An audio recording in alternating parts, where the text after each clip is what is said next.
All right, good evening, everybody. It's now 7 p.m. I want to be respectful of everyone's time tonight. I know we all have busy schedules. So let's go ahead and get this meeting started. As a first note, it is being recorded, so I just wanted to make everyone aware of that. That way, anybody who was unable to join tonight can watch the meeting on our YouTube channel later on in the week. So just want to introduce myself. My name is Mike Stein. I am the president of the Twinbrook Community Association.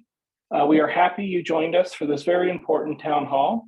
I do see many new faces and names on the call tonight. I think we had about 88 people that registered for this meeting, so we'll probably have many join us in the minutes to come. So I just wanted to take a minute and for those of you who are new to Twinbrook or who are unfamiliar with TCA, just introduce who we are and what we do.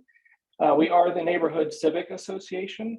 Our purpose is to advance the interests and welfare of the Twinbrook community before the city, county, and state governments. We also work to provide public forums such as this one, where the neighborhood's ideas and concerns can be shared.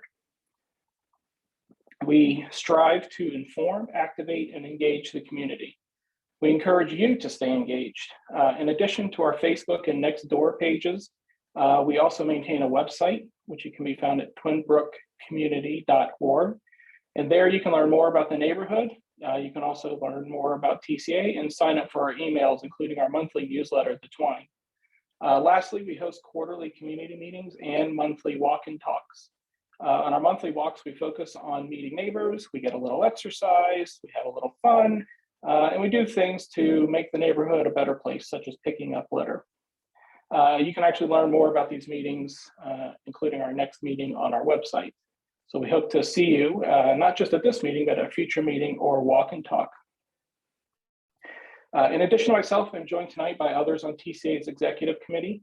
Marissa Valeri, who lives on Midway. She's the current vice president and immediate past president. She's also our Zoom master for the evening. Vincent Russo lives on DeBeck. He's our at-large representative for Twinbrook south of Veers Mill. James Hedrick resides on Grunther, and he's our at-large representative for Twinbrook north of Veers Mill.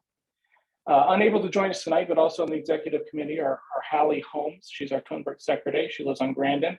And Lou Callis, he's our Twinbrook treasurer, and he lives on Gainsborough. I live on Atlantic Avenue. We're honored to be joined tonight by several members of Rockville City Council, including Mayor Newton, Councilmember Ashton, Councilmember Dr. Miles, and Councilmember Pershela. You'll hear more from them in a moment. Also on the call are members of Rockville's Police Department, including Chief Brito, Deputy Chief Lanham, and Major England. From Montgomery County's Police Department, representing the 1st District, which covers Rockville, we have Commander Liz Hattenberg and Sergeant Shing Yen, as well as Sergeant Casey Diaz from the Major Crimes Division. Sergeant Diaz will take the lead on the discussion regarding the recent homicide that took place on Twinbrook on February 17th. Before we get started, I did want to take a moment to remember the young man, Jose Romero, who was murdered. As we know from media reports, Jose was murdered during a drug deal turned robbery. Despite the circumstances of the crime, we know that Jose was young. He was 22 years old. He was someone's son. He was a friend, and given the memorial that has sprung up on Fletcher Place, he was apparently loved by those who knew him. His death is senseless and a tragedy. As we hear from our elected officials and local and county police and share our ideas and concerns, let's please keep Jose in mind. Okay, thank you. And now I will turn it over to Mayor Newton to introduce herself to the City Council and say a few words.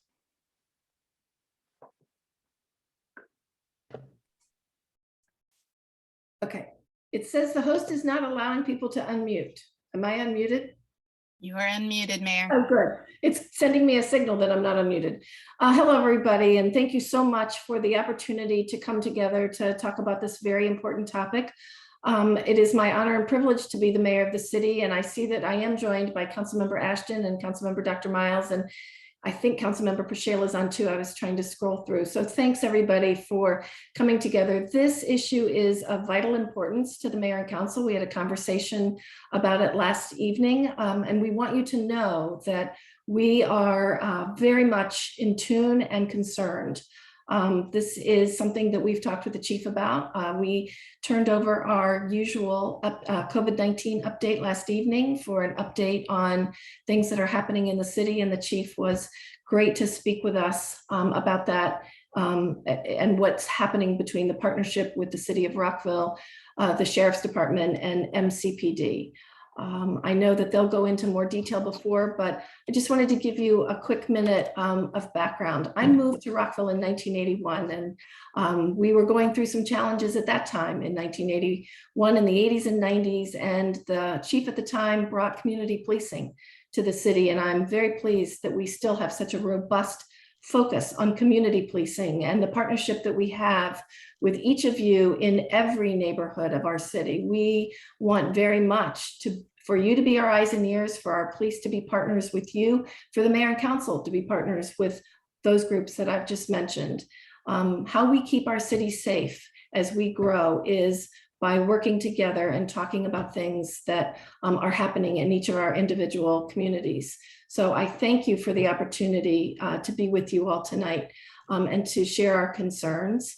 I see the chief is on, Deputy Chief Laura Lanham is on. I see Major Mike England, our city manager, Rob DeSpirito. We're all here to listen and hopefully work together as we try to combat a rising problem. It's not just in Rockville, it's Montgomery County, it's Maryland, it's everywhere in our country.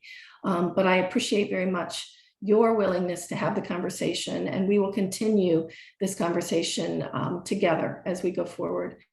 I also want to give an apology. I accepted a date with my husband tonight, which I had done 2 weeks ago. We have to set dates these days, and so I will have to get off earlier before we end. But I want you to know that I will be reading the chat because I've heard that it will be saved, so I can read all the questions and get back to people. And I forgot to mention Commander Hattenberg is on as well. Thank you, Commander, for joining. So with that, I'll turn it over to Chief Brito. The chief joined us a couple years ago and has been an absolute gift in terms of his willingness to be a partner with the mayor and council, with the city, with each of our neighborhoods. He's got a great team with him, and we are very lucky to have community policing stay in the city of Rockville. And I look forward to hearing from you, Chief, again this evening. So I turn it over to you. Thank you very much, Madam Mayor, and thank you everybody from Twin Brook. I greatly appreciate the opportunity to speak to you tonight. And as I know many of you very well, Marissa, I want to thank you again, and Mike, for starting and putting forth this venue for us to have a conversation and a dialogue. I think the more that we work together, the more that we can achieve things together. But Mike, I also want to just reiterate something I said last night, and you said it today. It's exceptionally and very, very important that we recognize, regardless of choices people make, a life was lost. And we can never forget that. Humanity as people is very, very important with us. And I know Sergeant Diaz, I believe, is on here for major crimes, and I greatly appreciate, the people from Montgomery County. And I certainly want to recognize, our team, Deputy Chief Laura Lanham, Major Mike England, and Sergeant Ed Vallejo is our detective sergeant, who are here, and we're here together as a team. Commander Hattenberg and her team, we greatly appreciate the partnership and everything that we do. The relationship between the Rockville City Police Department and Montgomery County Police Department has never been stronger. And those resources and that collaboration and partnership are a wonderful thing. I know that, again, we're going to talk a little bit about the tragic homicide that we have, but, I'll just give you some background. I was on the scene of that myself. On Thursday, February 17th at approximately 11:50 p.m., we received a call for a shooting. Our officers, along with Montgomery County PD, responded to the scene of Bradley and Fletcher Avenue. Very quickly, it was determined that, unfortunately, the victim in the case succumbed to his injuries, and it was a homicide. Something that I'm exceptionally proud is that I've worked homicides in Washington, and I commanded homicides in Washington and places where I've been. The Montgomery County Police Department's Major Crimes Division is beyond exceptional. Within a matter of days, they were able to develop suspects and make arrests of those two individuals, 18 and 23 years old. As I mentioned, last night's meeting, it's very, very important in the conversations that I've had throughout our community and people that I know well and people that I communicated with, is that everyone that I spoke to is concerned about accountability. One of the first things they talk to me is about people being accountable for the acts that they do, particularly violent acts. Well, I certainly agree with those sentiments. Those are very, very important.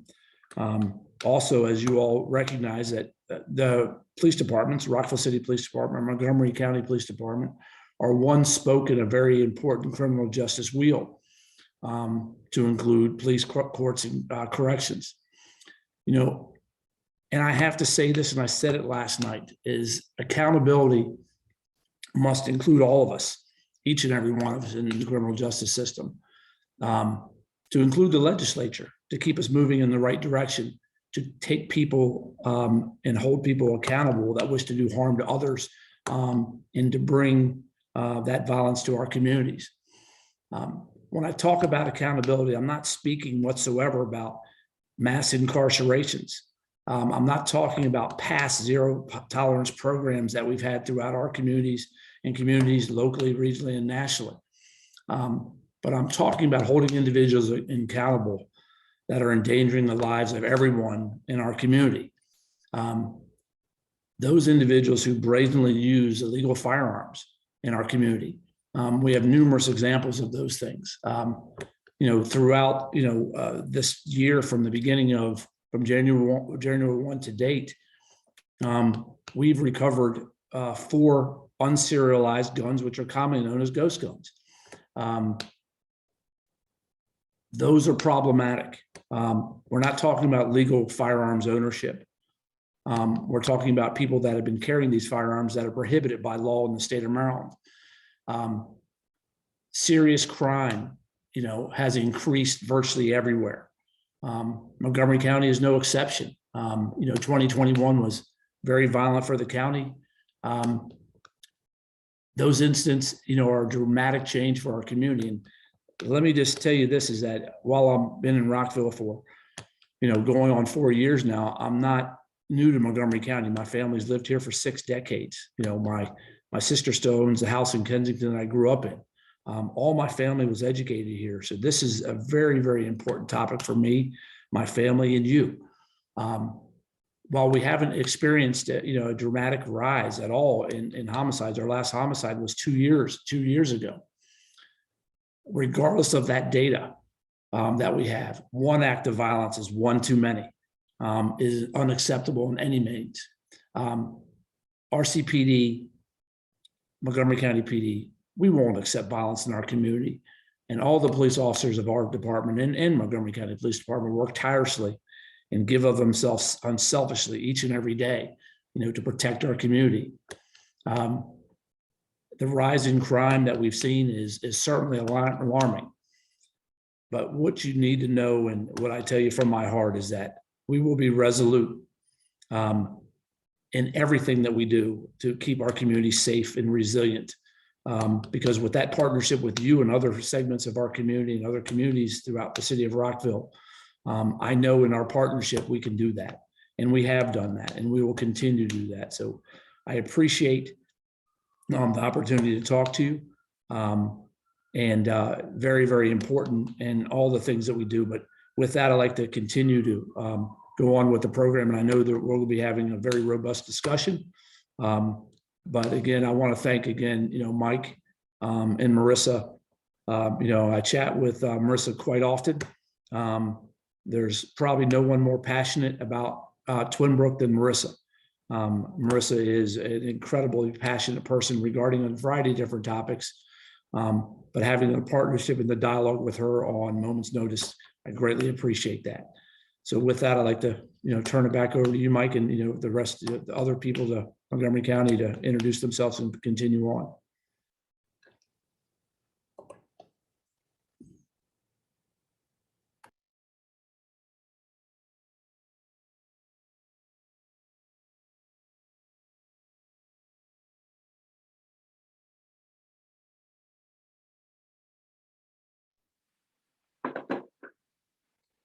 Right, thank you for that, Chief Brito. Apologies for technical difficulties.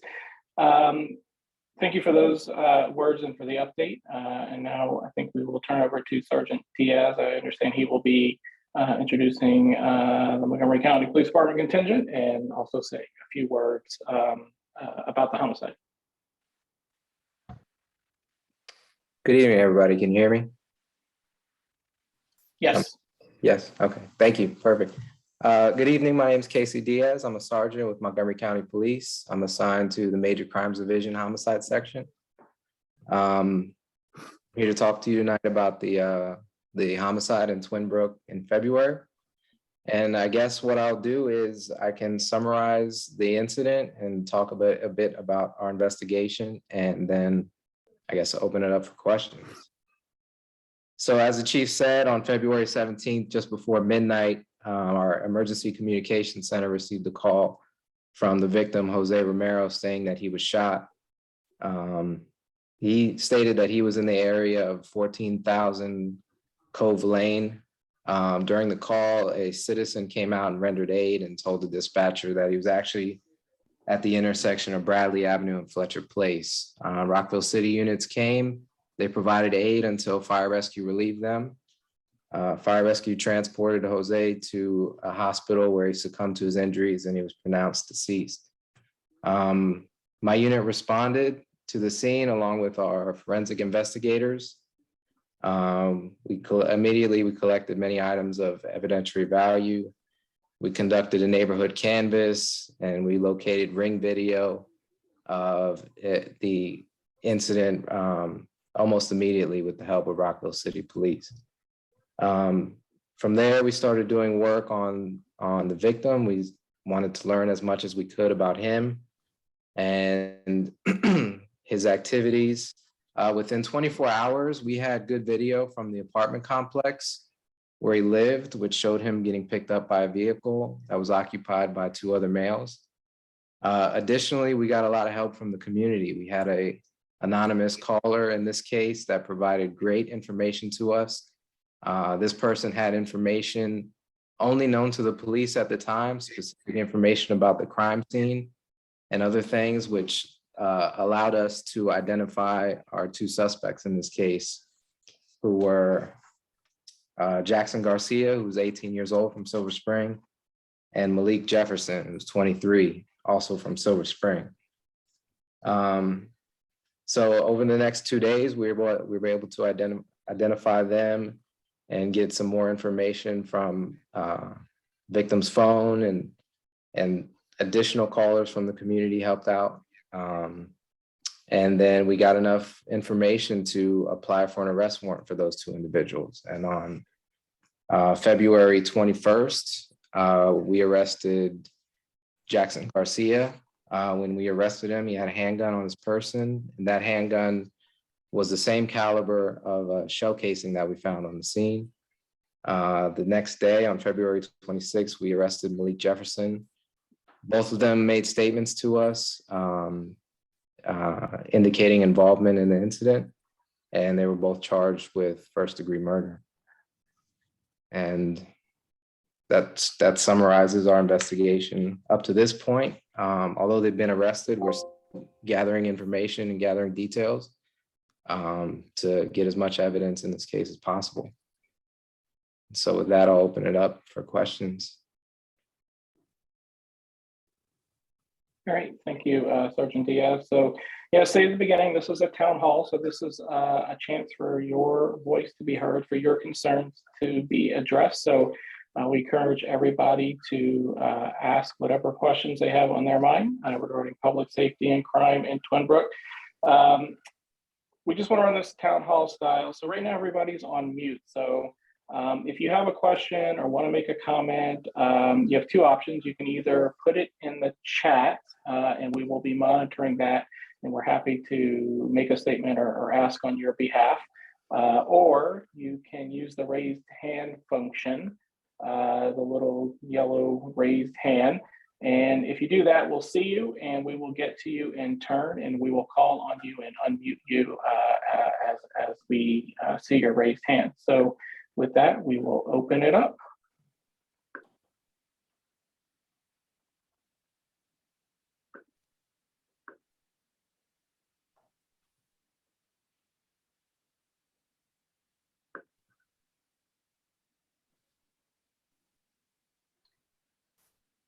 We had a question that was emailed in to us previously. I'll get it started. And that is to any of the law enforcement that are on the town hall right now. And we know that there has been an uptick across the county of violent crimes. And I guess this person was kind of wondering what can we do as a community and what might be the cause that you think is causing this?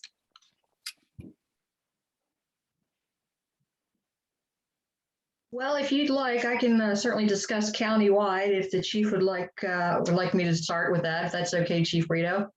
Yeah, go ahead. I have some comments also here. Okay. Unfortunately, that comment is correct. Countywide 2021 was a horrible year for Montgomery County. Countywide with both armed robberies, homicides, carjackings being on the rise. Part of it that certainly had to do with the pandemic, a lot of people being at home, tensions rising, especially with our domestic homicides. They were certainly at an increase. Thankfully, we've seen those numbers go down since people have started returning to work. But one of our biggest problems, as Sergeant Diaz said, is unregistered, what they're calling ghost guns, which is privately manufactured weapons is technically what it's called. We are seeing a huge increase on those out in the county. We've already had more this year under arrest, predominantly in our 3rd and 4th district, which is Silver Spring and Wheaton, as well as in Germantown, being involved in crimes and also getting them off on traffic stops, which is a big concern for us. People who shouldn't be having weapons because they're prohibited felons from a prior arrest are out terrorizing the community. And our biggest concern we see is that people are being arrested, released, arrested, released, arrested, released. And, we really need to work with the judicial system and as Chief was referring, that when we see this continuing people over and over again being stopped and arrested for violent crimes, that's not a good thing. So it's something I know, I'm sure Sergeant Diaz would agree on his end, that we do see too many of the same people over and over again, whether it's for an armed robbery or for homicide. And that's certainly something we need to work with. I can certainly say Montgomery County works with Rockville City very well, and we share information back and forth along with other jurisdictions, whether it's DC, Prince George's, Maryland State. So we can, do our best to monitor people that have been arrested, have been, troublemakers in the past for us. And if we start seeing an uptick, that's certainly stuff we work with. And we work with our judicial systems with the state's attorneys as far as letting them know we have what we can flag people who've been arrested for community concern, and they get special attention when they've become something like that. And so we continue to do with that. What can we do for the citizens, or what can the citizens do to help? I think is the question. This actually, unfortunately, the homicide was a great example of that. Sergeant Diaz talked a little bit about it, but some of the best information we got was from citizens, residents in the area who called and provided information that we wouldn't have had otherwise. And working with the community, and the community feeling safe to come to us with that information made all the difference, I think, especially in this case. So, working with the community hand in hand to make sure they feel comfortable coming to us, I think would be the biggest thing. I think that we continue to work for, as does I know Rockville City, and I hope that answered the question. Great. Looks like the next question is from Beatrice Martinez. Marissa, can I add something, please? Oh, of course.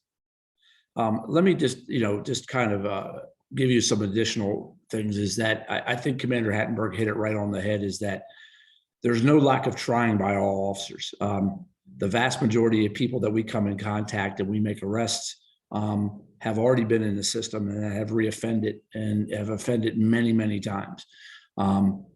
That type of in and out and that type of revolving justice is problematic for us in the safety of our communities. It's nothing new. It's been going on for quite some time. It seems to get more significant. I'll give you a perfect example this evening. We had an individual that we locked up this morning for a domestic violence call. Got out, went to CPU, was processed, and went back and reoffended this evening. The same individual.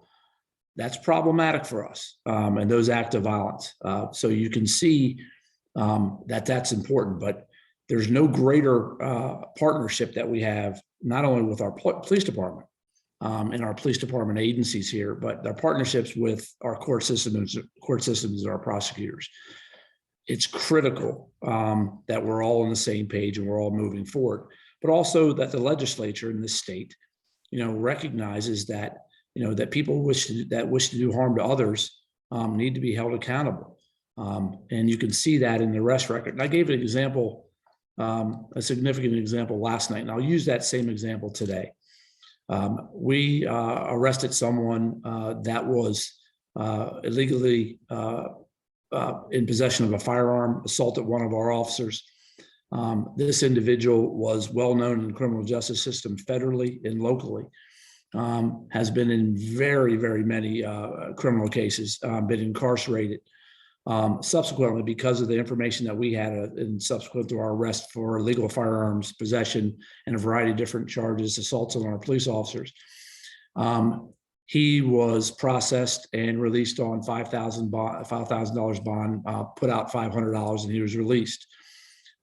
This individual, through great work and collaboration through major crimes in Montgomery County, was subsequently arrested for other multiple charges, including the bank robbery that we had on Nelson Street.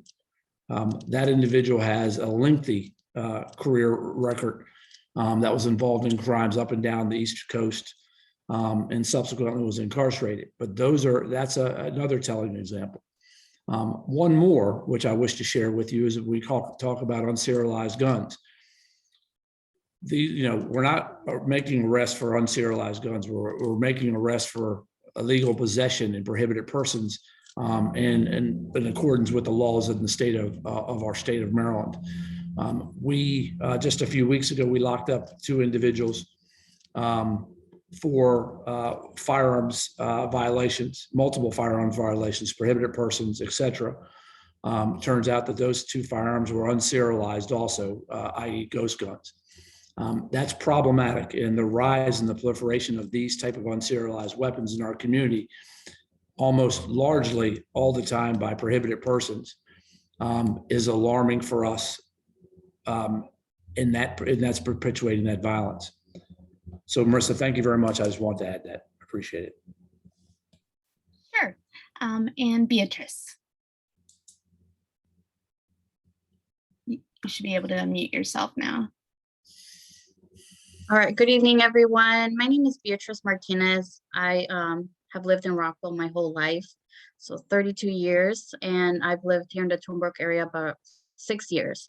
So I have two young children as well. We live over here on Dean Drive, which is right next to where everything has been going on. Right around the corner is Bradley Avenue, where the gentleman was found that was the victim of the homicide. And then right around the other corner on Calvin Lane, we've also had some different shootings that have been occurring, which is very odd for me. Like I said, I grew up in Rockville my whole life. I've never felt unsafe in the city in Rockville. I've never seen as much crime as I'm seeing now. And I wanted to know if there's been an update with any of the shootings that have happened. I know there's been shell casings found and things of that nature, but I don't know if there's an update. So I would like to know if there is one. And also I would like to know what I can do to help the community in deterring crime. I think, it's definitely a group effort. I think a lot of us want to live more of a peaceful life than those that don't want to live peacefully. Twin Brook is a great community. I love living here. I've never had any problems or issues living here, as well as when I lived over in East Rockville on Lincoln Street. So yeah, those are my two questions. Sergeant Vallejo is on the call, and he can give you an update regarding those weapons discharges we had at Calvin and Dean area. Ed, are you on? Yes, I am. Can you guys hear me and see me? Okay. As far as the sounds of shots fired calls that have been happening in Calvin and Dean, we're still waiting from forensics to get back to us on the results of the shell casings. This process usually takes quite a long time with everything they're doing. But we are still pending our results from our forensics to see what they get back from us. We have DNA that we're waiting to get back as well. And I believe we're still waiting on the geofence reports back from the telephone communications to see what phones and what areas were being used during that time of the incident of sounds of shots. So basically everything is still pending. Unfortunately, from the last meeting that we had, there's no further leads that we had at this time. Nothing that we have right now linked it back to the homicide. The shell casings that we collected at the time were different rounds than the ones used during the homicide incident. As far as keeping the community safe, I would just tell everybody, be aware of your surroundings all the time and make sure you reach out and report to us anything suspicious. Little things that you guys might not think as being suspicious or unusual. We hear and we respond to everything from you in the community. And we need you guys to be our eyes for us. We can't always be out there all the time. But if you reach out to us, let us know something suspicious, vehicle that doesn't belong in that area that you guys are familiar with, give us a call, let us check it out. I'd rather go respond to it, see that it's nothing, than later on find out that that was something suspicious. During the incident of sounds, I know we've collected a lot of video. Most of the video was great video of sounds. We can hear them off in the distance from different Ring cameras and everything. But unfortunately, that's all we got at the time. It was just sounds. One video, I believe, showed a car drive by, but the camera really wasn't very good in order to capture anything definitive of trying to identify what vehicle that is. Hopefully that answered everybody's questions, or your question, Ms. Beatrice Martinez. Any other questions? Mike, did you want to facilitate the questions from chat? Yeah, we have several questions from the chat. Two related questions one was the homicide drug or gang related? And also someone said they had heard from community members that one of the suspects was reported to have been involved in a robbery at Metro. Was he arrested and released on bond?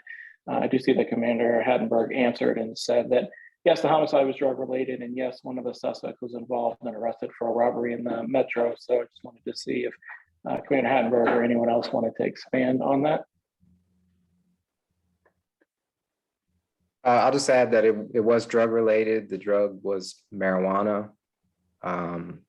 There's no known gang ties involved with anybody involved in the incident that we know of at this point. Thank you. We have several other questions. The next one is, if you could just clarify if you're saying that persons that commit homicide are released and then commit another crime and can be released again, and if so, what kind of time frame?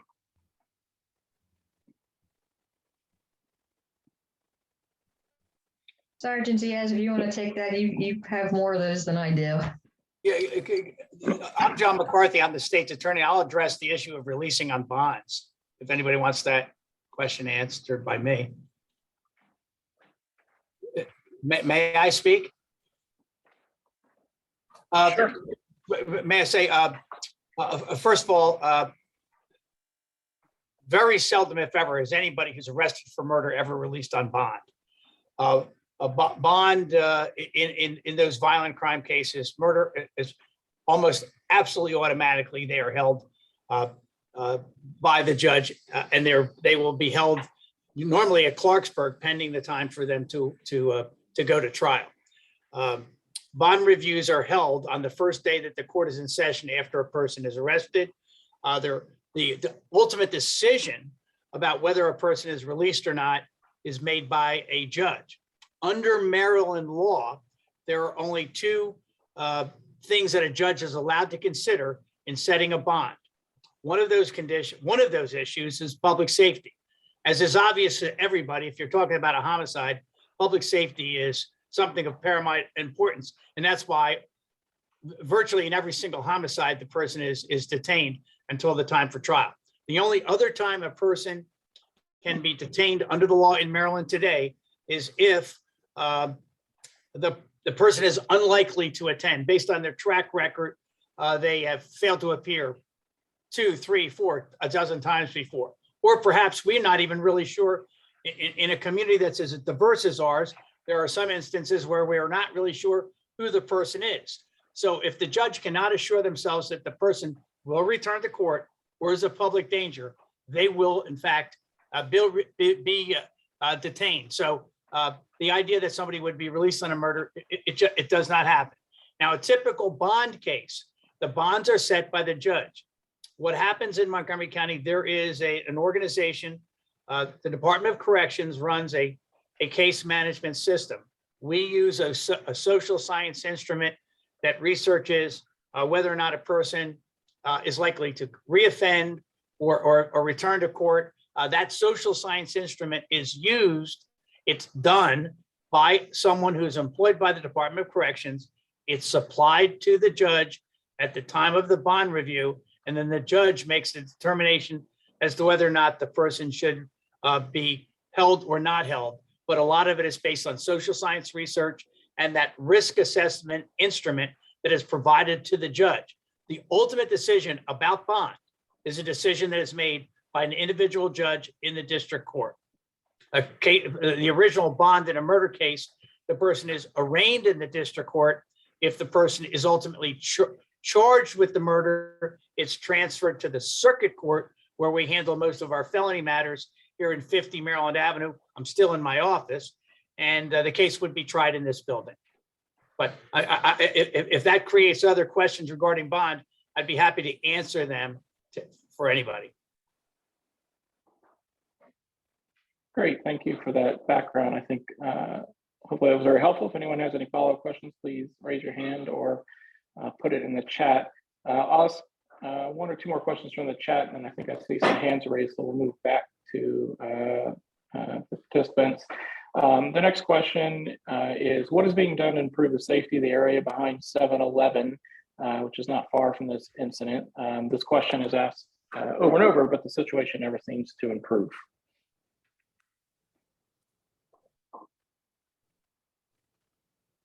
And the person else can jump in, but I believe they're talking about maybe they're talking about the 7-Eleven near Atlantic and Beers Mill and the bike path, where we've long had loiterers, groups of men who tend to drink and get drunk, and occasionally drug deals that have been going on. So that's just a little bit of background and context.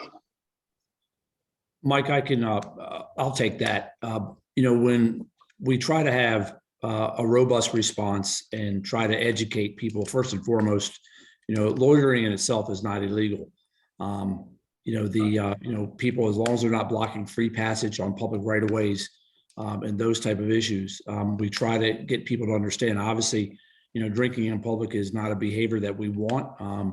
And technically, we try to use education for the most part and through enforcement when we have to. But it's an issue that we grapple with in that area in particular, and we've grappled with it in other parts of the city. When it comes to these minor crimes that oftentimes, exacerbate themselves with, whether public drunkenness or lead to assaults. And some of the assaults that we've had have been through individuals that know each other and that have partaken too much alcohol. But when it comes to, particularly about, loitering in those type of cases in public right-of-ways, we'd like to educate and move on. The reality is that, all those cases are citationable, and they're not going to be processed for the most part through CPU.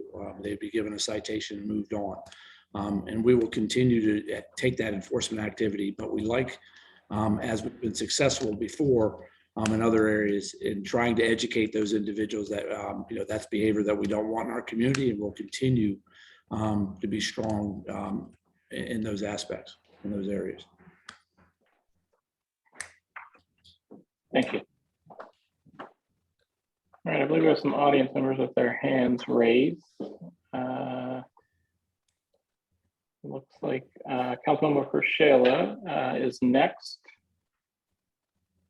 Thank you, Mike. And first of all, thanks for having this meeting and thanks for all the law enforcement and judicial system people that are here. This is to John McCarthy, and you gave two reasons why bond might be refused, and one being public safety, the other being whether the person will show up. I mean, on the high level, that sounds fine, but on the other hand, how do you define public safety? So for example, if there's a murder involved, that's kind of a no-brainer. But we've had shootings or people using firearms in a commission of a crime. And shouldn't just the use of a firearm be considered a public safety issue? Without the social science instrument. And I'm not knocking that social science instrument. I think it probably has its uses. But if somebody's actually used a gun in a commission of a crime, shouldn't that just be considered violent, and that would be reason to withhold bail? May I answer? Marcus, I think your observation is very well taken. Please don't take away from what I said that the only time that someone's denied bail is in the case of a homicide. We argue strenuously in instances of child abuse, gun-related crimes, armed robberies, carjackings. We argue every day in court that individuals, based solely on the facts underlying the case, that they should in fact be detained. We've actually done a pretty good job during the time I've been state's attorney in reducing the overall jail population. One of the effects that's happened in the last 6 or 8 months is because we've had a harder time getting the more serious cases to trial. And there are people who have been arrested for armed robberies, carjacking, child abuse. They've also been denied bond because we've argued in court that they should not be released back into the community. So I apologize, Mark, if I gave the impression that we would not consider those. Public safety goes beyond homicides. And I think it encompasses almost all of the cases that you cited. And I will tell you that those would be the kind of cases where we would go in, make the arguments, present the information to the judge. But again, there is an independent arbiter to the judge that makes that determination as to whether someone is released. I will tell you, there are many times when people are released over the objection of people in my office. It happens all the time. Someone also asked in a chat I read, in terms of the risk assessment instruments, do the researchers go back and look at the success rates and try to validate their information later on? And the answer to that is yes. We've been trying to use research and solid metric-based reasons for doing stuff in criminal justice for a long time. And in determining whether or not, look, there is a presumption of innocence, we all know, in the criminal justice system. And the vast majority of people that come in are not there for violent crimes. I know why we're here tonight, and I share your concerns. But the vast majority of people we see we see them for nonviolent crimes. And there is an American system of presumption of innocence. And unless there is a risk that they're not going to come back, where they're going to go out and hurt somebody else, because of that presumption of innocence, they're entitled to bond as a matter of law, and they're going to be released on bond. But, and again, these social science instruments that we use and have been used here for years are constantly validated based on ongoing statistics by social science researchers at places like the University of Maryland. University of Maryland School of Criminology, if anybody that doesn't know it, is the #1 rated school of criminology in the country, right here. And we use them for some of the stuff that we're studying right now here in Montgomery County. And they are part of putting together these instruments that we use. And it's the #1 school in the country. And we should be proud as Maryland that it's our Maryland graduate school. Thank you, Mr. McCarthy, for the excellent answer. I'm just, if somebody could put in the chat, are there any bills in the Senate or the House that the city of Rockville should be supporting on this issue? And it just seems to me that there's got to be a line drawn as to what really constitutes danger to the community. And it shouldn't be up to an individual judge, but I appreciate your answer. It's a very good answer and very informative. Thank you. Thank you, Mark. Great, thank you. We've seen a couple of the hands raised. I see Drew Napolitano has a question, and then after him, Councilmember Ashton has her hand raised. So Drew, you're up. Thank you, and thanks for having this forum tonight. To get back to locally a little bit, the path and the 7-Eleven, I think when the police commissioner, not commissioner, captain first came here, talked to us about that, knew it was a problem area. I believe I saw people on, policemen on bicycles, but I haven't seen them in the last couple of years. Is that something they're gonna bring back so that they can go up and down the path, since that seems to be a major concern? And I do have a follow-up question. Mr. Napolitano, that's a very good question. We just recently certified 4 new officers that were bike trained. And yes, you will see them, using those bicycles on the bike path and throughout Twinbrook and throughout the city of Rockville. Thank you. And since a lot of the crime that you have mentioned today has been in the evening or at nighttime, have you increased the forces during those times, shifted some of the day people to night people to just make their presence known? The randomness of coming around is not something criminals or vagrants really appreciate. Well, we certainly use data for our deployment. There is a science to it, but we look at data, and we do have the appropriate people on all of our watches.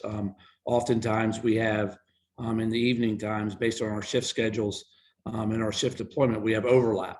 So we overlap some of our evening and our midnight crews, so we have additional personnel during those problematic times that we experience. So yes, we do use the science, we use the data, and we use that regularly so we deploy correctly.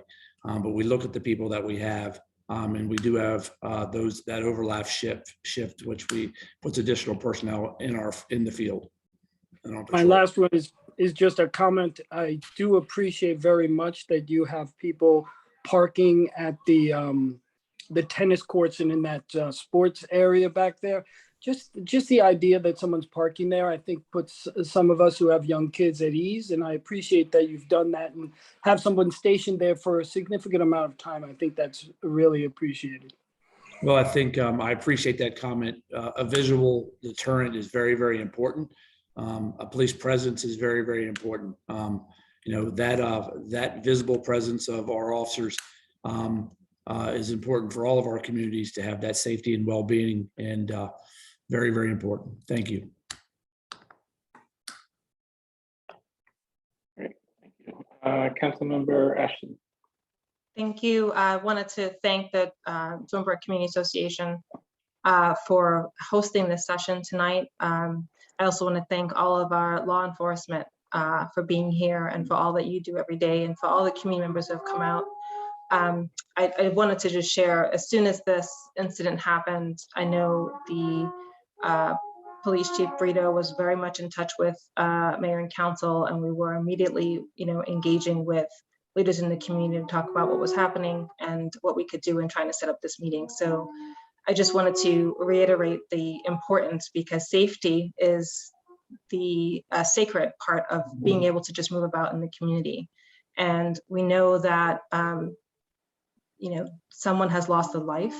Jose Ramirez's family is still grieving, but also the community is grieving, because we all lose something when something like this happens in our community. As someone who has grown up in a community that is not safe, it's something I've always valued about Rockville, is the ability to walk around and to feel safe. And I know this incident has had, also an impact on children who may be afraid to do certain things, and parents who may be afraid to send their kids out. And so our goal is to try to do things from an enforcement, but also prevention perspective. I think the chief has talked about, some of the things on enforcement and accountability. And I think there are a lot of questions about bonds, because we know at least one of the suspects was involved in a robbery, and that was a signal. That's something we ought to look at. I also am deeply concerned about ghost guns in terms of people getting access to guns without any background check, and them not being serialized to be able to help with the tracking. If those are some things that are in state legislature right now, it has not passed when it previously became before the state legislature. And so an action would be to press our state legislator to push it through this year. That's something that we can all, do from an advocacy perspective. Our police can do all they can to arrest and people are re-released. Maybe we need to look at bonds as well as the ghost guns. Those are things that we need to potentially change about our system to make sure that we are ensuring safety.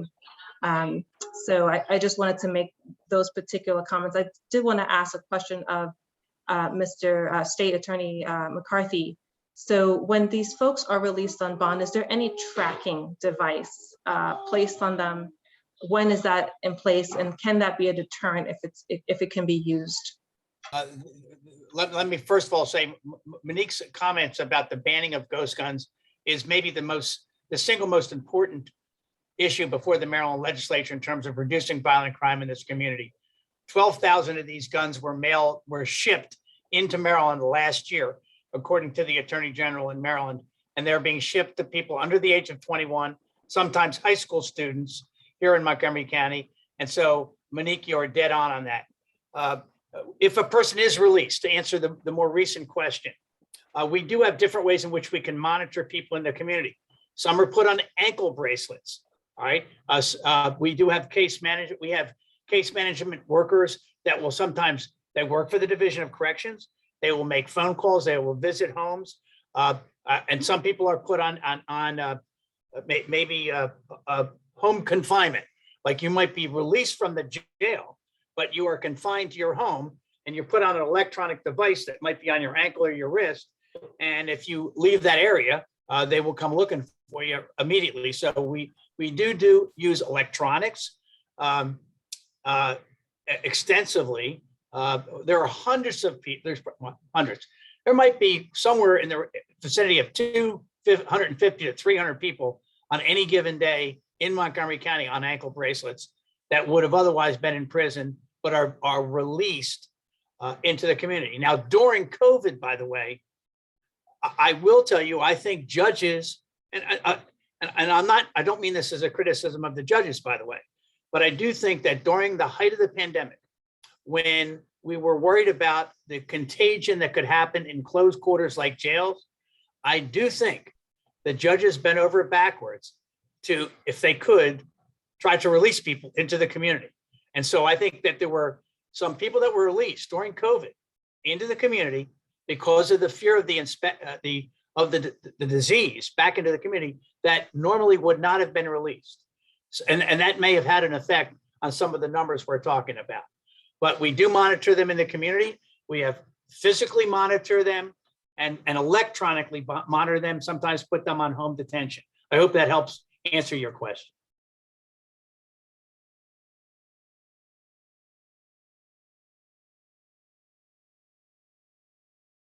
Thank you, Councilmember Ashton and Mr. McCarthy.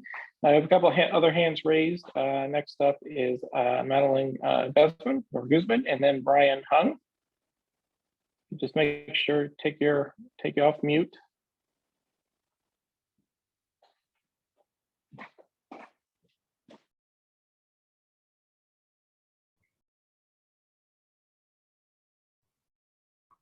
Okay, here we go. Well, thank you very much. My name is Jose Guzman, and I'm a longtime resident of Twin Brook, 43 years to be exact. My question has to do with security cameras or video cameras. A couple of people already mentioned Ring cameras. I know what they are. You put it instead of a doorbell, I guess, and they just record whoever comes to the front door. In our case, that wouldn't work because our door doesn't face out towards the street. It just faces towards the back of my neighbor's house. Anyway, my question is whether the city of Rockville would be willing to create a program, let's say, that would help senior citizens that are kind of technology challenged, let's say, install this type of cameras in their properties to keep track of what's going on around us. That's it. Thank you.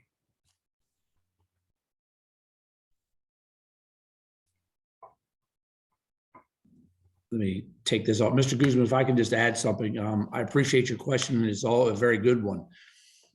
Video is one of the first thing that every good cop and every good investigator starts looking for when we're trying to solve crime. We look at it regularly. The city of Rockville has a personal video registration system where members that can register their cameras on our website. So when we do have crime or criminality in a certain area, our investigators know where those cameras are and we can go immediately look at it. Doesn't mean that we have access to them. It just means that you'll register them, you're letting us know, and it gives us a tool which we can use in our tool belt to expediently work to solve crime. The program that you're mentioning about, I came from the District of Columbia in Washington. They had a very similar program where the District of Columbia government helped that would be something that certainly I would refer to the city manager, and if we would look at, for our community, how that would work. I've seen how it worked in Washington. I'm very familiar with it. But that was run by the government, not necessarily the police department, and regarding those stipends and that additional help to stand up those cameras. But there's no cop on this call right now who won't tell you that cameras are very, very important. The first thing we're looking for is video. Video is very, very important. And John McCarthy will tell you one thing is that video is worth $1 million. So it's very, very important. So great question, and I appreciate it. Yeah, thank you, Chief. This is Rob. Thank you, Mr. Guzman, for the suggestion. I am more than happy to have my staff investigate that idea further. Thank you very much for offering it. And if I could just add to that, I know in the past we've had neighbors, Sarah Pascal, and I think she was on the call earlier. She had reached out to Amazon to basically get a group discount if so many neighbors were to sign up and get them. So that's one option. I know we have representatives from Twin Brook Village here who also are looking into having someone come to speak later in the year to help those who might be more challenged with technical aspects of those types of tools to kind of teach you how to use them. So certainly stay in tune for that information to come. Next, Brian Hung. Hello, good evening. Can you hear me? Yes, we can hear you. Okay. I live at the intersection of Fletcher and Bradley. So I saw what happened that evening of the incident with the police cars and emergency vehicles. So I have a couple of questions. One is, are there gang activities in Rockville? And the second one is, how common are people carrying these illegal guns? Over.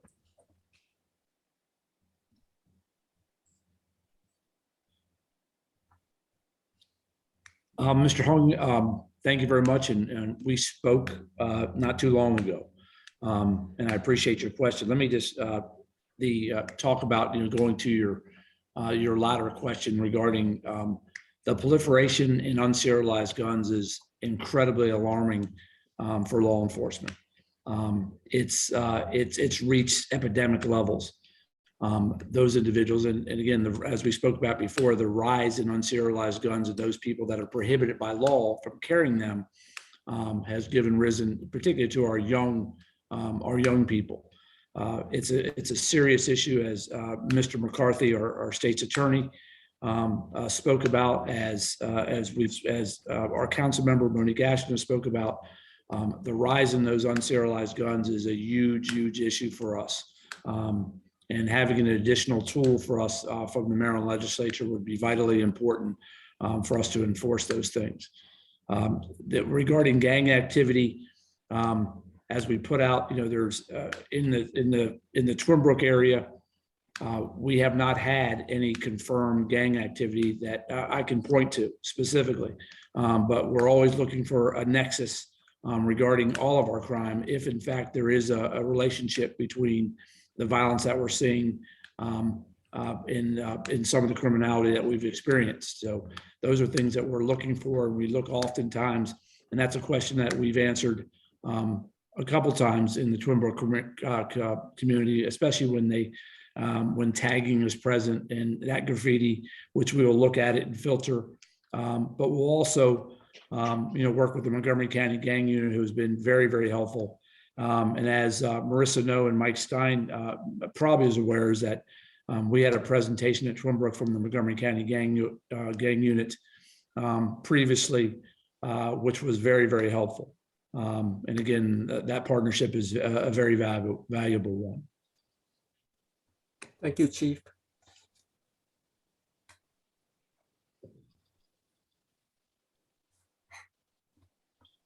Okay, Mike. Oh, we have another one. There's another Michael. Yes, Michael Coppersmith, I see your hand is raised. Yep. So I just, I understand that there's an assumption that we're, the catalyst for this is the murder that happened in Twin Brook, but crime in Twin Brook has been long concern of mine and in the community, and we've seen an increase. And, I think we're all kind of alarmed by that. And, the incident mid-February, I live extremely close to what happened down on Bradley and Fletcher, and we saw visibility from officers in the evening for 2 days. I saw the lights come by at night, the blue lights, and the visibility to make us all feel well. And then 2 days, it was gone. So what's the long-term plan for Rockville, but also Montgomery County? Because there's overlapping here. And does Rockville have the resources that they need from officers and the support from the county? I registered my camera on Ring months ago. I received no notification or request from that. We had an incident on Friday on Ford Street, where I reside, with a brick being thrown repeatedly through neighbors' windows. I received no request from my Ring camera. I sent it to the police at my own, just from our own community network. And there seems to be a disconnect. And I had good footage, and I sent it. So, I understand there's a system at work here, but, for me, it's 0 for 2. And, traffic safety is the second part of this. And, I've lived here for 13 years. COVID has afforded me the opportunity to be at home. There is kids out and playing around. They're on the streets, they're in the community. There's been several near misses in our community. We've had a fatality behind Latte. My daughter walks to school. We've had near misses. I know friends that have had near misses. We need traffic enforcement. And, we need it now. Vision Zero is great, but it's a plan. We need enforcement. And, we got walk to school day. We've got all of this, but we need, when there's a car in front of the school, it's reality. A cop car is in front of the school and people see it, and it changes behaviors. The speed camera gets the ticket and collects the fine, but we need, it's $45. Hold my record. I've gotten $45 tickets. Okay. we need the car there, and there needs to be points. And that's what we need from the police. And, we've got sidewalks in the Twin Brook community. We need some assistance. And, we've got cars flying up and down Broadway. We've got cars flying up and down 28. We can hear from our community. And I know it's a tough job, and I know it's not an easy ask, but, we need some assistance in that. And I'm curious what the long-term plan is, not from Rockville, but also from Montgomery County. Well, let me, Mr. Coppersmith, let me just take a couple of your questions. Number one, the follow-up. If you sent us a message, I'll make sure that you get that follow-up regarding any video that you may have. That I'm not aware of, but we'll certainly make sure that we have a follow-up. Follow-up is very, very important for us. Regarding, the homicide at Bradley and Fletcher, we've had tactical units, and I've put people in tactical units, not only just in marked cars, but in unmarked cars in our tactical deployments. We've used that in your community and others, which we continue to do. Regarding traffic enforcement, we have a very robust traffic enforcement, and we will stop cars when we come across those issues, and we've addressed those traffic issues, and we'll continue to address them. But our long-term goal is to continue. Traffic safety is a huge issue for us, and we have written many citations regarding those individuals that wish to recklessly drive on our roadways, and we'll continue to do that to provide some resiliency and to reduce that behavior. But your follow-up regarding what you mentioned, we'll make sure we follow up on it. We'll continue to have a robust appearance, but the presence that we had in Bradley and Fletcher was not just for a couple days. It's continuing, and we've had it throughout our community. Chief, I'll talk a little bit about countywide. Mr. Copsmith, you are absolutely right. COVID for the last year and a half, we've seen, with so many people being at home. Last year, unfortunately, was a record high for us on fatalities in the county. We had 32 that included numerous pedestrians. And our biggest concern, obviously, with fewer people on the road, unfortunately, there were certainly some folks that decided to take advantage of that, and their speeds definitely increased. Unfortunately, that's what happened last year for us. As the chief said, we put our traffic officers out where we have noticed an increase in wrecks. We deploy by statistics. And we have actually folks that are in our headquarters. That's what they do, is they run the numbers, they look at accidents, they look at fatalities, and we call them hotspots. And when we see a trend in hotspots, that's where our officers will go. I can tell you for Montgomery County and the Rockville district, my primary focus is on 355. That obviously was running red lights out there because of the speed tends to, when the wrecks happen, they tend to be worse.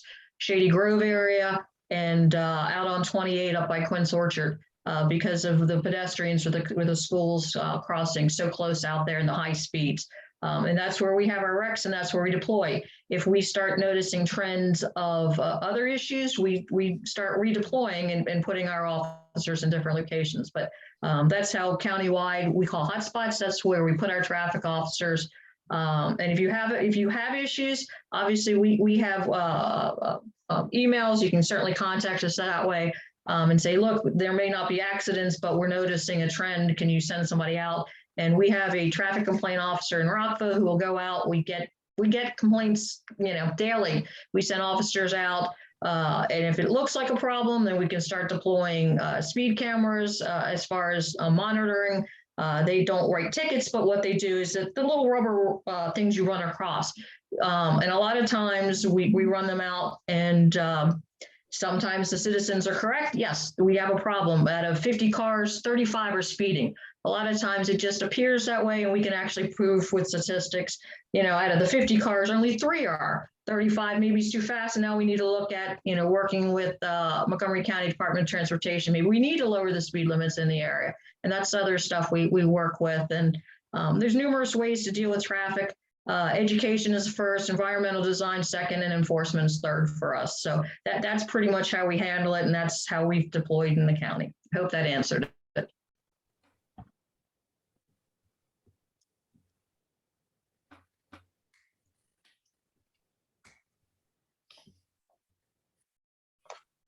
All right, thank you. I'm looking to see if anyone else has any hands raised, or Marissa, do you see any questions in the chat that's been missed?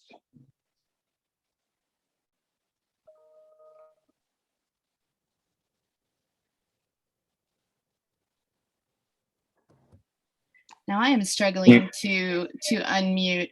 I did see before we go to Nancy Breen, while Commander Hattenberg was speaking about some of the hotspots, I did have someone mention, can you talk more about Beers Mill as a hotspot, in particular Beers Mill and Twinbrook Parkway and Atlantic Avenue and Edmonston?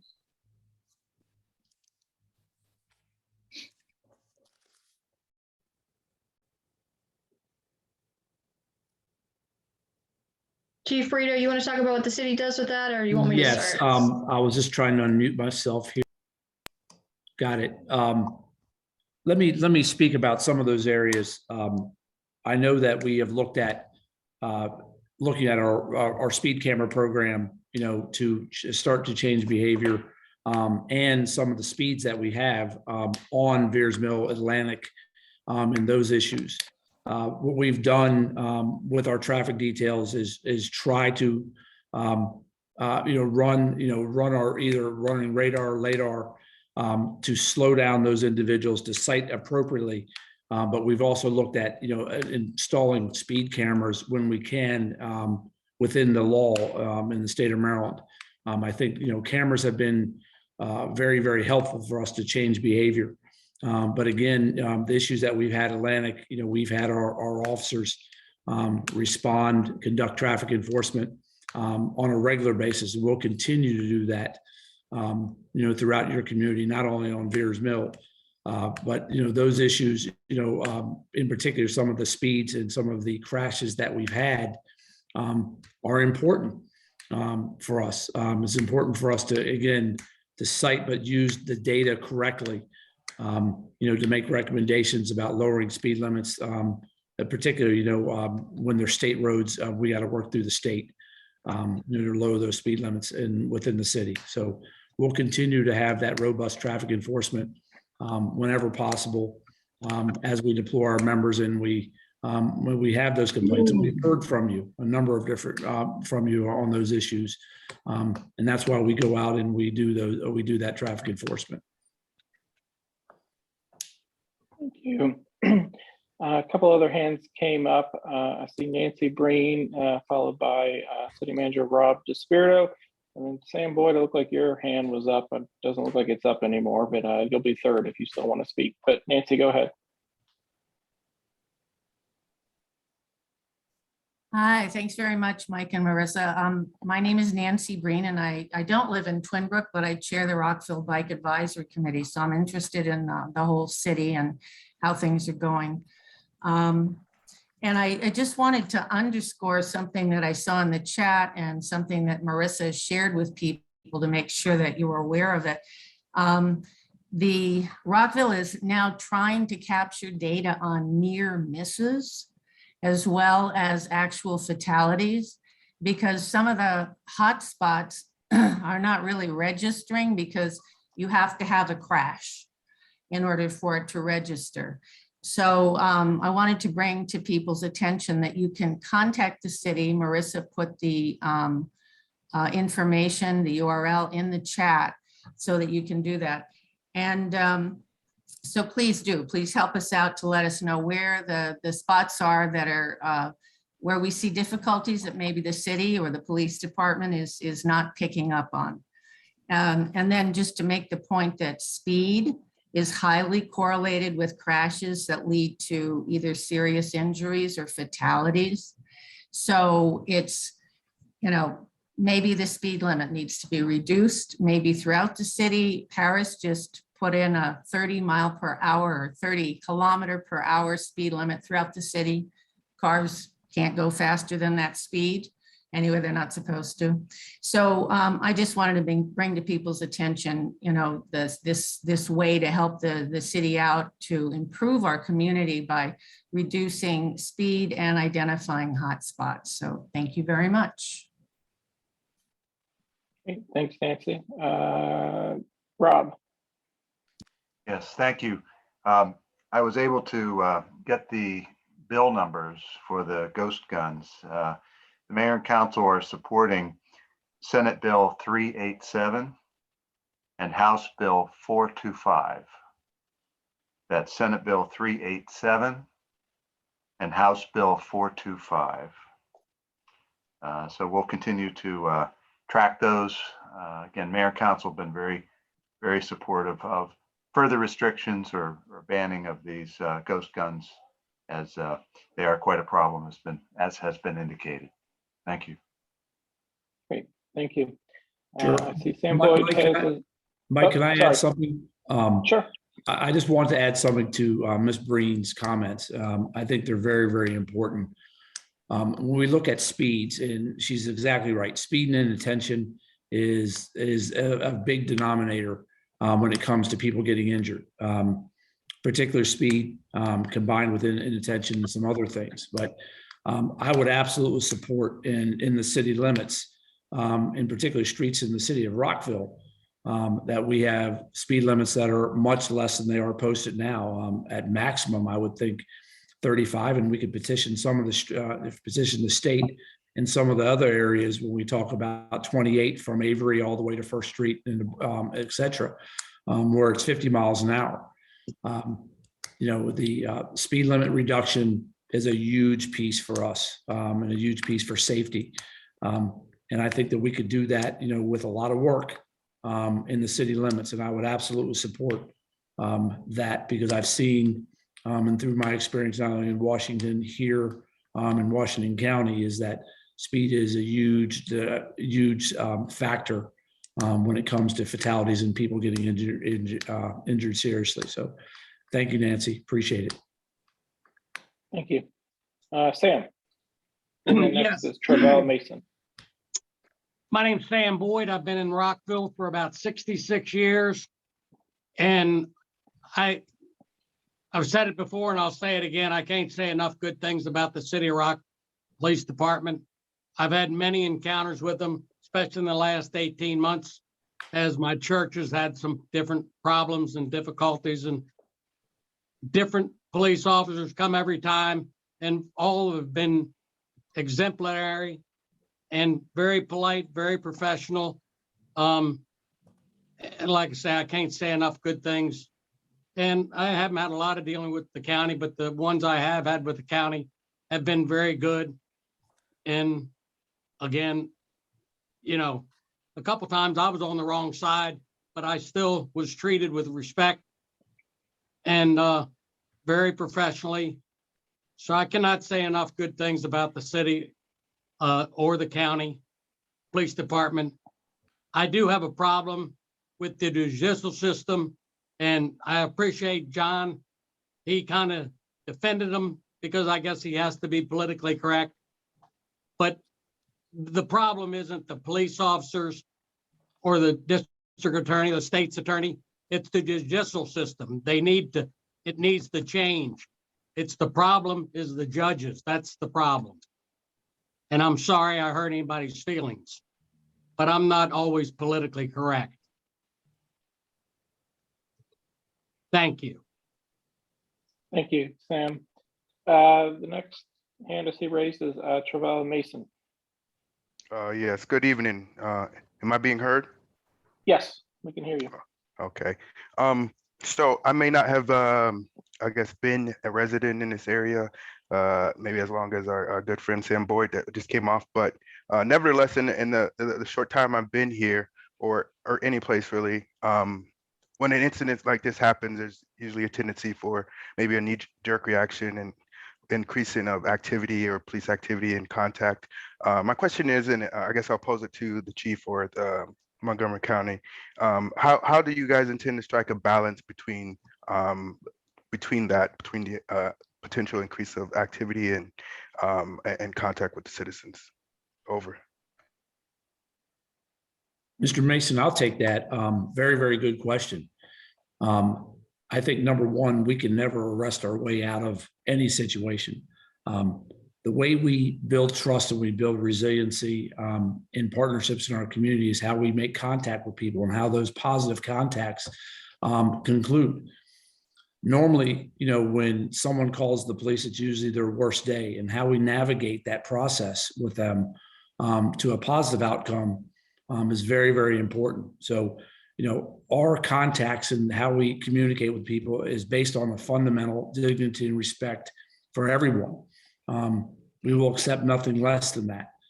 So, treating everybody with dignity and respect and understanding that the situation that they may be dealing with at that given time is critical to them.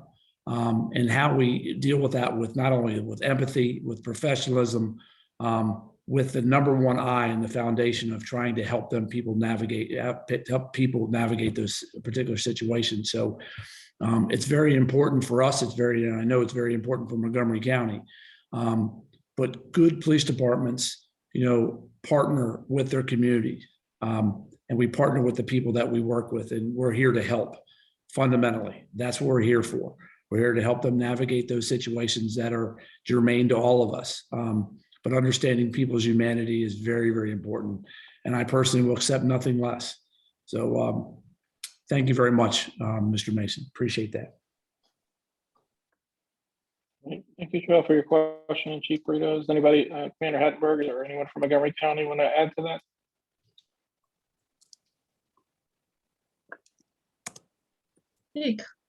Sorry, it took me a minute to unmute. Exactly what Chief Burrito said is exactly what I expect from our officers. Excuse me, and I know Chief Jones expects from the officers countywide. We work very hard with our officers, and our residents to have we want it to be a hands-to-hand group. We want citizens to feel safe to come to us. We want the officers to feel as though they can come out and talk to our citizens when there's issues going on. And that's very important. And yes, we certainly realize that when there's crime afoot in areas that you will see officers more. The majority of our citizens are very happy. Residents appreciate us being out there.